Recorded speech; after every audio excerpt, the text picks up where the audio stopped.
네, 안녕하세요. 예스맨입니다. 여러분들의 구독과 좋아요로 이 채널이 유지되고 있습니다. 네, 영상 속도는 1.5배를 추천드리는 바이고요. 네, 이번에도 어떠한 소식이 나왔는지 같이 한번 내용을 보도록 하겠습니다. 네, 미국의 11월 FOMC 의사록이 인플레이션 지속될 경우 예정보다 더 빠른 테이퍼링 금리 인상을 단행할 수 있다라고 내용이 나왔는데요. 여러 위원들이 인플레이션 압력이 이전에 예상했던 것보다 더 오래 지속될 것으로 판단을 했지만 대체로 수급 불균형이 완화되면 인플레이션 압력이 크게 감소할 것이라는 예상을 또 하기도 했었고요. 참고하는 데이터를 인내심 있게 관찰할 것을 강조하면서도 장기 물가 안정과 고용 목표의 위험을 야기하는 수준으로 판단될 경우 긴축을 주저하지 않을 것이라는 표명을 하기도 했습니다. 미시건대에 따르면 소비자들이 경제 상황에 대해 지난 2011년도 이후 가장 부정적인 태도를 보여주었고, 지수 하락의 주요 원인은 인플레이션과 정부 정책 대응 부재가 합쳐진 결과라고 설명이 나오기도 했었고요. 그 다음으로 달러 인덱스 추이를 보게 되면 96.84를 기록을 했다고 합니다. 11월 FOMC 의사록의 연준 위원들의 매파적 발언으로 조기 긴축 우려가 부각된 점이 달러와 상승 요인으로 작용을 했다라는 것과 금 가격 추이는 온수당 1784달러 선에 마감을 보여주기도 했었는데요. FOMC 의사록 공개에 따른 내용으로 약간의 영향을 끼쳤다라는 내용이 있었고, 미 국채 금리 추가 상승세 제한됨에 따라 약보합세로 마감을 했다라는 것과, 그리고 유가 추이는 배럴당 78.3달러 선에 마감을 보여주었다고 합니다. 오펙 산유국이 기존에 합의한 증상 계획을 일시 중단하는 방안을 검토하고 있다는 소식에도 EIA 주간 원유 재고가 예상보다 크게 증가함에 따라 하락 마감을 했다라는 것과, EIA 주간 원유 재고 예상치가 휘발유 재고를 통틀어서 다 가격 대비가 생각보다 조금씩 안정화를 가져가고 있구나 라고 볼 수는 있겠지만, 이런 흐름에 대한 큰 맥락은 저번에도 말씀드렸다시피 미국의 비축유 부분을 했고, 주변 국가들에 따른 도움을 또 다 같이 이때 좀 뿌리자 라고 해가지고 그렇게 한 6개월 정도는 어떻게 해서든 좀 인플레이션을 잡아가고자 하는 그런 전략을 취했는데요. 이게 과연 나중에 평가가 어떻게 나올지 저도 매우 궁금해지기도 합니다. 아무튼 뭐 결과론적으로는 통화정책 부분에 따른 뭐 어떻게 보면 약간의 좀 유연하게 대응할 수 있을 만한 카드가 하나가 더 생겼다라는 건 맞지만, 이거는 말 그대로 전략 비축류 부분에 따른 내용을 일부 썼기 때문에 언젠가는 그걸 또 채워 넣어야 되거든요. 그래서 누군가한테는 이 유가가 생각보다 지금은 단기적으로 좀 더 약세를 보여주었지만, 반대로 보면 좀 더 올라갈 수 있는 확률도 매우 높다라고 주장을 내비치고 있으신 분들도 꽤 많습니다. 에너지 가격을 왜 제가 많이 강조하는 이유는 여러 가지 내용이 있겠지만, 해당에 있는 유가가 너무 높았을 경우에는 지금의 인플레이션 부분에 따른 영향이 상당히 좀 악영향을 끼칠 수가 있고, 그리고 또 코인에 따른 측면으로 보았을 때는 이제 통화정책 기반으로 또 금리 인상 조건이 좀 더 빨라질 수가 있기 때문에 생각보다 별로 또 좋지가 않겠죠. 반대로 뭐 에너지 가격 추이가 생각보다 너무 침체돼도 별로 좋지는 않겠지만, 그럴 일은 지금 상황에서는 이루어지기에는 좀 어렵기 때문에 아무래도 약간의 속도적 조절을 좀 함으로써 가져가려고 하지 않겠냐라고 생각이 듭니다. 이제 여기에서 이제 찬물을 끼칠 것이냐 아니면 여기서 화력을 더 붙여줄 것이냐에 따른 측면은 오펙에서 이제 결정이 되겠죠. 그건 정치적으로 아마 풀어 나갈 것으로 보여집니다. 그 다음으로 코인에 대한 소식을 전달해 드리도록 하겠는데요. 업비트 NFT 첫 경매 2.5억 원에 낙찰을 했다. 창칼 미술 작품이라고 되어져 있고요. 그리고 GBTC 인기가 시들해진 이유, 미국의 디지털 자산 운용사 그레이스케일이 만든 비트코인 기반 펀드 GBTC가 인기가 시들해졌다. 이 상품은 비트코인 직접 투자하기가 꺼려하는 기관 투자자들이 대상으로 4분기에 33억 달러를 모을 정도로 인기가 끌었다라고 하는데요. 여러 이유가 있겠지만 아주 강력한 근거적 기반으로는 이제 금리 인상에 따른 미리 사전적인 시드를 좀 확보하고자 해서 웬만하면 그렇게 투자 유연성이 높거나 변동성이 좀 높은 부분을 좀 더 줄이는 전략으로 미리 준비를 하지 않았나라고 조심스럽게 주관적인 의견을 좀 드리고 싶습니다. 왜 그러냐면 기간은 생각보다 우리 개미처럼 일주일에 막 이렇게 장이 막 흔들리는 만큼 막 그렇게 대충대충 투자하거나 막 그러지는 않거든요. 오히려 좀 어떻게 보면 6개월 또 짧으면 분기마다 이렇게 보고 대응을 하기 때문에 어, 또 최장기적으로 보게 되면 연 단위로 해가지고 투자를 하기도 하지만 지금 상황에서는 여러 가지 변칙적인 요소가 또 많고 그리고 금리 인상에 따른 의견이 너무 많이 나왔기 때문에 아무래도 사전적인 준비와 어떤 포트폴리오를 약간의 조정을 하려고 하는 그런 운영사들이 최근에 좀 많이 보여주었기 때문에 그런 측면도 좀 영향을 끼쳤다라고 저는 생각이 듭니다. 그리고 핀란드 암호화폐 투자 인기가 암호화폐 광고 제한을 걸었다고 하는데요. 상당히 재밌는 부분이라고 볼 수가 있겠고 그리고 USDC 신규 발행이 또 있었다라는 것과 그리고 코인베이스 암호화폐 원래 스타트업 BRT를 인수를 했다라는 내용이 또 있기도 했습니다. 여기서 보게 되면 현재로서 BRT 월렛의 예분 아무런 변동사항도 없다. 정상적으로 거래할 수 있고 그냥 하는데 이쪽으로 무언가를 좀 만들어 내려고 하는 것 같은데 일단 좀 더 지켜보도록 하고요. 그리고 미국의 비트코인 채굴 기업 그리드가 스펙을 통한 합병 상장을 논의 중이다 라고 나오기도 했습니다. 그레스케일 메타버스 사용자가 작년 초 대비 10배 증가를 했다라고 하네요. 그래서 여기서도 암호화폐 통합된 메타버스 플랫폼, 스테이킹, 대출, NFT, 탈중앙화, 거버넌스, 클라우드 등등 이렇게 보여지고요. 그리고 솔라나 트랜잭션 한 건이 휴대폰 충전 대비 24배 적은 에너지를 사용한다라고 되어져 있는데 이거는 약간의 마케팅 효과라고 볼 수가 있는 대목이 되겠습니다. 왜 그러냐면 대부분 이게 그러니까 노이즈 마케팅이냐 그냥 일반적인 마케팅이냐 다른 어그로 마케팅이냐 여러 가지가 있는데 대부분 과거에서는 비트코인을 되게 좀 등하시하거나 무시하는 형태로 마케팅을 좀 많이 했었고요. 그리고 최근에는 이더리움하고 라이벌 구도 부분으로 2018년도, 19년도 때는 그렇게 해가지고 좀 마케팅을 좀 진행을 했었고 최근에는 이제 이더리움에 따른 그런 기술 부분으로 또 까대면서 또 마케팅을 또 하는 부분으로 또 나오긴 했었는데 저는 약간의 중립기어적으로 저는 설명을 드리고 싶어요. 왜 그러냐면 이게 장기적인 전략까지 다 포함을 했었을 때 누가 최고로 왕자가 될 것인지는 아직도 딱 정해졌다 라고 보기에는 좀 어렵긴 하지만 현재 시점으로는 이더리움에 대한 플랫폼의 파워는 누구나 욕할 수는 없죠. 그렇지만 그렇게 나왔던 배경은 그만큼 가스비 부분이나 여러 가지 또 문제점이 있으니 그걸 또 이렇게 벌려가지고 우리의 장점이 이쪽보다 좀 더 나아요 라고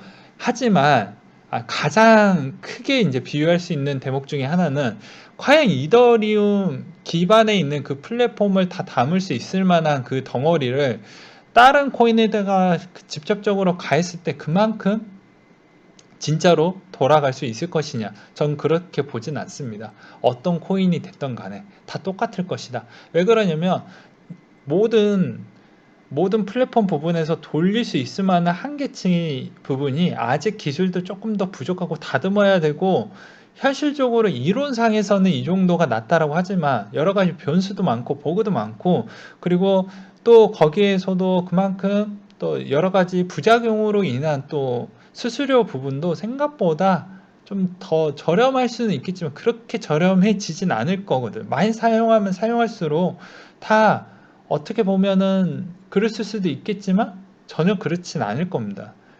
그래서 약간의 말장난도 좀 없지 않아 있다라고 볼 수가 있어요. 물론 이 내용이 생각보다 어폐가 좀 있을 수는 있지만 간단하게 그냥 뭐 설명을 드린다고 하면 뭐 이렇게 비유는 할 수가 있겠죠. 그래서 모든 코인 부분에 따른 측면을 좀 대조를 해서 그려본다라고 하면은 뭐 이렇게 좀 보시는 게 좀 바람직할 것 같다. 그래서 이것도 어떻게 보면 일종의 마케팅인데 마케팅이 잘 먹혀 들어갈 것이냐. 그래서 이 코인이 생각보다 이 코인 시장 안에서 좀 많이 노출이 되거나 홍보가 되거나 어떻게 보면 해당에 있는 그런 코린이들에게 생각보다 많은 접근성을 줄 수가 있냐 뭐 이런 관점으로 좀 보셨으면 좋겠어요. 또 말이 길어졌고요. 알파코크 NFT 플랫폼 위자드 파이낸스와 파트너십을 체결을 했다라는 또 내용이 나오기도 했습니다. 그리고 썬더 토큰 찌라시가 있는데요. 그냥 찌라시로만 봐주셨으면 좋겠습니다. 디즈니 메타버스 썬더 코인 플레이돔의 소셜게임 5천억의 디즈니의 판매 전력이 있고 디즈니 메타버스 진출 가시화가 있다. 파이프라인 가동 자신들이 인수했던 플레이돔의 CEO 썬더코인이다. 그래서 썬더코인 찌라시 외에 남아있는 호재를 한번 보도록 하겠다. 코인베이스 상장 그리고 디즈니 파트너 부분이 나와져 있을 것 같다. 그래서 지금의 시총도 매우 가볍고 하니까 생각보다 나중에 한번 풍풍 뛰면 좀 더 많이 가지 않겠냐라는 그런 내용이 좀 있었고요. 그리고 업비트 NFT 마켓이 약간의 좀 논란이 있나 봅니다. 일단 보게 되면 이제 거래 체결됐던 게 막 이렇게 뭐 나와 뭐 돌고 있는 그런 짤들이 많이 있는데 보게 되면 가격 대비가 뭐 훌덜덜해요. 뭐 보게 되면 뭐 보시면 뭐 일단 1,000만 원짜리 뭐 1,800만 원짜리 뭐 요렇게 막 있죠. 일단 발행 수도 많고 이게 이제 어떻게 보면 이렇게까지 비쌀 이유가 뭐가 있을까라는 그런 논란의 여지는 있습니다. 이걸 왜 80만 원, 80달러짜리를 1,000만 원에 긁는 사람들이 왜 있냐? 난 도저히 납득이 안 간다라는 그런 주장으로 이분께서 그렇게 글을 남겨주셨는데요. 뭐 우리가 모르는 무언가가 있을 수도 있고 아니면 어떻게 보면 요새 이제 뭐 세금 출처나 뭐 그다음에 또 여러 가지 뭐 논란거리가 있으니까 그걸 NFT 쪽으로 조금 더 희석을 시키려고 하는 거 아니겠냐라는 그런 측면도 없지 않아 있겠죠. 그리고 또 다른 우리가 모르는 무언가가 또 있을 수도 있겠고요. 그리고 또 가장 진짜 순수한 아주 진짜 찐 순수하게 만약에 접근을 한다라고 하면 뭐 이렇게 더 설명이 가능할 것 같습니다. 아무래도 부자만의 그런 안목을 갖고 그림처럼 안목을 갖고 그런 사람들이 이거를 샀는데 그 주변에 있는 부자들도 똑같이 계속 이거를 사버리면 이게 그냥 말 그대로 가치가 생겨버리는 그런 조건이기 때문에 또 달라지겠죠. 그래서 내가 만약에 이 그림을 사면 이 그림에 따른 히스토리를 내가 만들어낼 것이냐, 내가 이제 살을 좀 더 붙일 것이냐, 아니면 이거에 따른 또 스토리가 좀 무언가가 좀 있을 것이냐, 이런 쪽으로 좀 결합을 시켜서 보든지 해야 될 것 같습니다. 그러니까 대부분 NFT 부분에 따른 뭐 여러 가지 종류가 있겠지만 뭐 그림이나 일부분 부분을 보게 되면 그 사람 그 사람에 따른 뭐 경력, 이력 뭐 아니면 뭐 이쪽에 따른 뭐 이 그림의 뭐 스토리 부분을 좀 착용을 하든지 아니면 이쪽에 파생됐던 그 뿌리를 찾아가지고 뭐 좀 찾아보든지 아니면 이런 부류에 있는 인기도가 생각보다 사람들이 좀 좋아하는 그런 풍토를 좀 갖고 있는 그런 유형인 것인지 뭐 이렇게 좀 간단하게 분류는 할 수가 있겠죠. 이 중 안에만 들어간다고 하면 또 달라질 수도 있습니다. 근데 지금의 상황으로 본다라고 하면 아무래도 이렇게 좀 세탁 뭐 이렇게 볼 수 있겠죠. 그래서 이분도 뭐 그런 이야기가 있어요. NFT 실제 작가 작품을 빼놓고는 그닥이거나 가치가 높다라고 난 보지 않는다. 그래서 왜 이 정도까지 난 비싼지, 그게 이제 부자와 일반인의 투자 방식이 좀 다를 수는 있겠지만, 저도 그림 작품에 따른 이 그림이 왜 비싼지 전 잘 모르겠어요. 아무리 봐도 잘 모르겠더라고요. 그거는 정말 어려운 것 같습니다. 그래서 답은 없다. 그래서 하실 분들은 하시되, 이제 자기만에 따른 그런, 이것도 만약에 투자적 관점으로 만약에 NFT를 구매를 하신다고 하면 자기 주관별로 그렇게 하시든지, 아니면 취미생활로 뭐 작품을 하나 둘씩 한번 사보시는 것도 나쁘진 않겠죠. 그 다음으로 중국의 뭐 증시 NFT 메타버스주 급락, 인민일보 불확실성을 경고했다라고 해서 그런 영향도 좀 없지 않아 있었고요. 그리고 최근에 이오스 부분에 따른 소식 또 올려주셨던 분이 있어가지고 한번 설명을 하고 넘어가도록 하겠습니다. 또 한 번 속아본다 이오스 라고 해가지고 올려주셨던 분이 있었는데요. 자, 내가 4년 홀더의 수익 인증을 한번 해보도록 하겠다. 62만원. 네, 내가 1억 7,700만 원을 투자를 했는데 62만 원 말이 되냐? 뭐 이런 약간의 그런 것 같아요. 그래서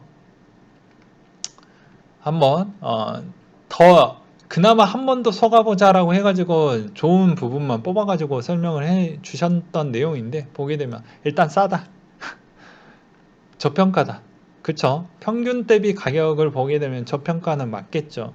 그리고 개미 팔고 고래가 요새 많이 사는 것 같다 라고 이제 주장이 나오고 있고요.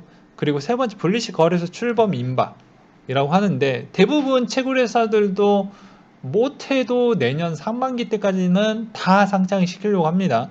뭐 FTX 거래소나, 그리고 어디 거래소 하나가 더 있었는데 왜 갑자기 기억이 안 나죠? 어, 아무튼 두 거래소가 더 있는데, 그 두 거래소가 어차피 내년 상반기 때까지는 다 상장을 합니다. 왜 그러냐면 어차피 금리 인상 직전 때까지 상장을 해야 상장에 따른 프리미엄이 더 많이 붙어서 자산 가치를 좀 더 부각화시킬 수가 있기 때문이죠. 그래서 때를 놓치지 않고 할 것인데요. 아무래도 그때 당시에 분리시의 7월 달에 움직였기 때문에 이번에도 분리시 이야기가 나오게 되면, 본격적으로 나오게 되면 한 번은 띄울 것으로도 저도 그렇게 좀 주관적으로 생각을 해볼 수가 있게 되겠습니다. 그래서 뭐 그런 측면으로 일단은 이오스 보유하고 계신 분들은 그렇게 좀 잡아가셨으면 좋겠고, 블로피어스에다가 최근에는 좀 힘을 많이 실어주고 있는 실정이죠. 그래서 나중에 어떻게 될지는 모르겠지만 계속해서 이런 가격대로 간다라고 하면, 어차피 코인이나 코인 투자자 했던 분들은 뭐가 됐든 간에 가격이 우선순위입니다. 왜냐하면 존버했던 기간도 있고, 그리고 가격이 조금이라도 더 안 올라가면 새로 나오는 애들이 수두룩한데 여기에서 기다려 줄 수 있는 한계치가 있기 때문이죠. 그래서 계속 잊혀지면 이제 영원히 빠이빠이 할 수도 있기 때문에, 웬만하면은 이제 좀 더 띄워줄 때가 되지 않았나 라는 그런 희망적인 메시지 한번 기원을 드리도록 하겠고요. 그리고 최근에 가장 핫 이슈이죠. 한국은행이 기준금리 인상을 했습니다. 0.25%를 올렸는데요.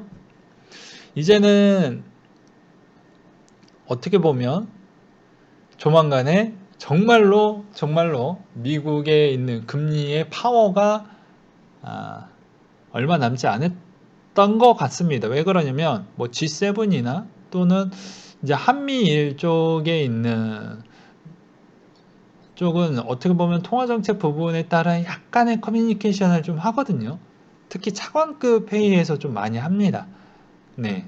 예, 여러분들 이제 잘 모르시지만 행사의 뒷부분에서 비공개로 차관회의급에서 거기에서 금융회의도 같이 하거든요. 대부분. 근데 거기에서 대부분 통화 이야기를 좀 많이 합니다.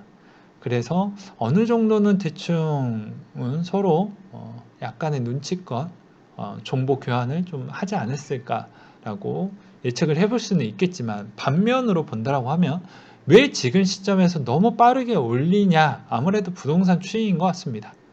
네, 그 부동산 부분 때문에 어떻게 해서든. 그리고 최근에 무디스, 홍남기 씨와 무디스와 최근에 만나가지고 그런 이야기를 했다라는 것도 저번에도 말씀을 드리기도 했지만, 왜 그랬겠습니까? 이제 그만큼 신용평가사 쪽에서 이제 국가에 따른 뭐 또 기업에 따른 평가를 했었을 때에 국가의 또 대출 부분을 좀 고려를 해서 보게 되면 약간의 영향을 받을 수가 있죠. 근데 부채가 생각보다 높게 잡으면 외국인이 빠져나갈 수 있는 부분이 좀 커지게 되고, 최근에 외국인이 많이 빠져나가는 그런 기준도 어차피 다 프로그래밍으로 다 해놓기 때문에 해당에 있는 그쪽 국가의 투자 금액이 잘 들어가지 않습니다.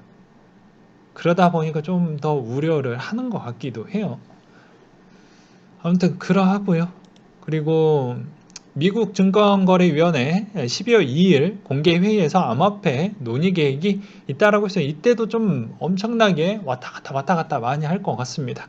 이때도 여러분들은 좀 잘 대응을 하셨으면 좋겠고, 여기에서 이제 주요 내용은 투자자 보호 입장에 따른 논의가 메인 주제로 갈 것이고요. 그 다음에 이제 서브 주제로는 뭐 디파이 기술, 뭐 ETF, 스테이블 코인 부분에 따른 주제가 나올 것으로 보여진다라고 하니까 잘 보시고 대응을 하시길 바라겠습니다.